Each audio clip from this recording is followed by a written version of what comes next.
Ang susunod na programa ay may tema at eksenang hindi angkop sa mga batang nanonood. Patnubay ng magulang ang kailangan. Boy, I love you so. Inakit niya ako. Lalaki lang ako. Parang akong na-hypnotize. Anong na-hypnotize? Isa ka pa gusto mo talaga! Tama na, tama na. Ikaw naman! Ikaw naman babae ka! Ako walang hiya mo! Ha?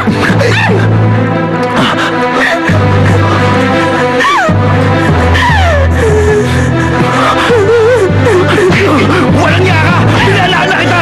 Ang sabi ko, huwag mong gagawin! Papatayin kita!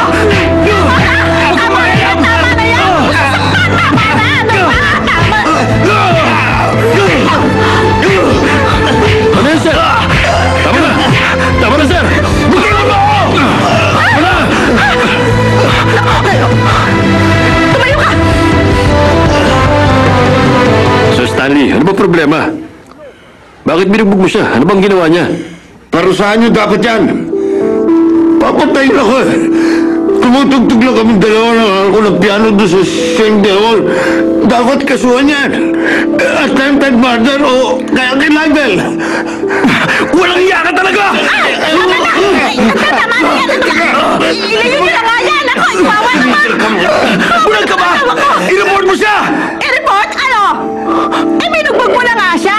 Bakit pa kailangan pa natin malakihin ang bagay na ito? Gusto mo ba pumunta tayo sa police station, ha? Ikaw na nga ito nanuntok. Ano ba problema mo? Kung sabihin mayaman ka? Auntie, si Stanley ka. Tumahimik ka! Ano bang sasabihin mo, ha? Paano na ngayon? O sige, paano pa tayo magtatrabaho? Nag-iskandalo ka na kanina. Anong klaseng auntie ka? Nakita mo yung ginagawa niya kay Michelle tapos magagalitan mo! Kasi hindi mo siya tunay na anak, kaya wala kang pakialam! Ano bang sinasabi mo, ha? Kung na-rape man si Michelle o hindi, problema na namin yan. Nakikialam ka. Huwag kayong magsigawan.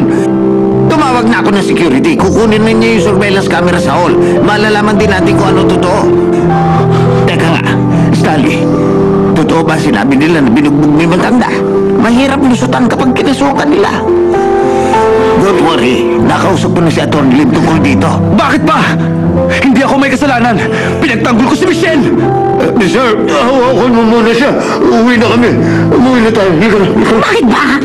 Ano ka ba? Hindi mo ba siya narinig? Tumawag sila ng abogado para kasuhan tayo. Wala na tayong laban dito. Halika na nga sa bahay. Umuwi na lang tayo. Halika na, Michelle. Saan mo siya dadalhin? Ha?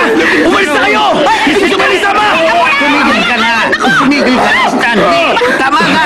Hayaan mo na sila! Uuwi na nga sila para matapos na ito. Huwag mo na dagdagan! Hindi na nga sila magre-reklamo laban sa iyo. Kung totoo nga, nare-repe nga si Michelle, may iskandalo ditong eskwela. Inisip mo ba yun? Pag-uwi nila, paano kami masamang mangyari kay Michelle? Pauwi mo na sila. Sabi ng security guard, wala na yung camera.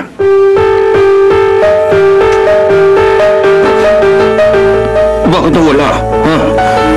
Tignan mo. Puro pa sa mukha ko, di ba? Ayan o. Pupunta ako ng ospital para magpa-check up. Babalik ako dito bukas para